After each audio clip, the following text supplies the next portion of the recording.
नमस्कार साथियों, आपके अपने YouTube channel finance and banking ज्ञान में आपका स्वागत है।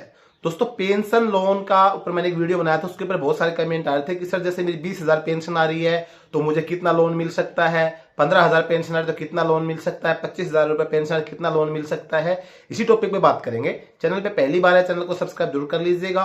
वीडियो अभी तक लाइक नहीं किया तो लाइक जरूर कर लेना।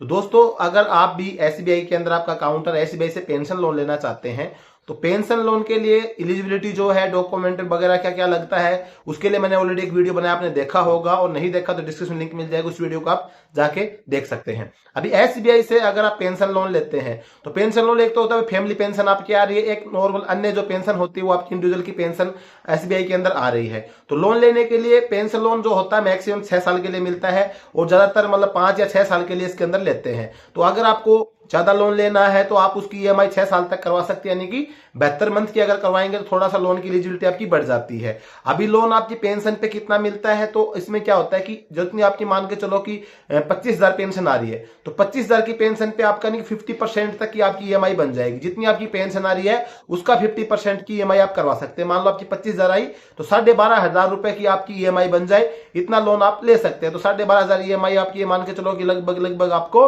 5 लाख रुपए तक का आपको लोन मिल जाता है इसके ऊपर।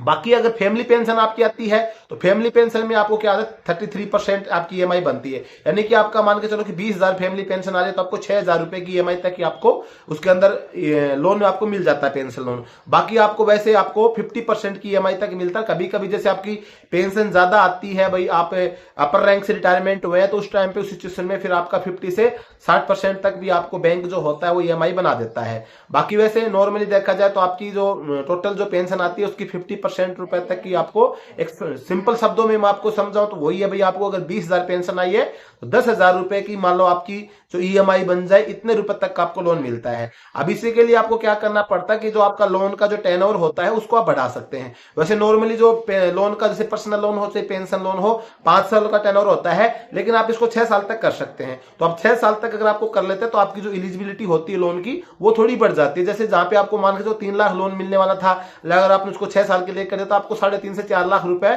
माने 1 लाख रुपए आपको बढ़ जाएगा। तो इस वजह से आप उसको टेनओवर को जो होता है 6 साल तक आप कर सकते हैं। बाकी आप डिपेंड करता है कि आपकी पेंशन कितनी आ रही है, उसी हिसाब से फिर आपकी लोन मिलता है। बाकी अगर उसके अलावा पेंशन लोन के अलावा जब आप अप्लाई करते हैं तो कोई और भी आपकी ईएमआई या कोई और लोन चल रहा आता है वो भी काउंट होता है। उसमें ये नहीं कि आपकी पेंशन 30,000 रुपए आ रही है और आपने कोई पहले हिस्ट्री कोई लोन ले रखा है जिसकी 10-12 हजार पे किस्त कट रही है तो वो भी आपकी काउंट होगी। ये नहीं कि आपका जो और लोन चल रहा है उसकी अलग होगी और 30,000 पे 15,000 पे किस्त पे आपको लोन दे देगा, वो भी आपकी किस्त उसके अंदर काउंट इसके अंदर होती है। तो आज की वीडियो में दोस्तों बस यही छोटी सी जानकारी थी। जानकारी आपको अच्छी लगी, वीडियो को लाइक जरूर कर लेना, चैनल पे पहली बार सब्सक्राइब जरूर करना। जय